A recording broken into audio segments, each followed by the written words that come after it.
Hi, I'm Theno Drosoglu, and I'm an atmospheric scientist at the National Observatory of Athens in Greece. Within the Panorama project, we support the uptake and use of new advanced aerosol products derived from the synergy of multiple satellite sensors across pilots 1 to 4. In pilot 1, we develop a model optimized for large dust particles to improve forecasts of dust position over the Atlantic and Mediterranean using data simulation and mineralogy maps. In Pilot 2, we create inverse modeling algorithms for nowcasting volcanic ash and fire smoke emissions.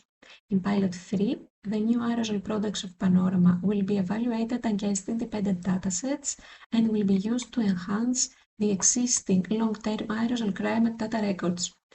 Finally, in Pilot 4, we work to improve precipitation forecasts through enhanced numerical weather prediction modeling with better lightning and aerosol assimilation.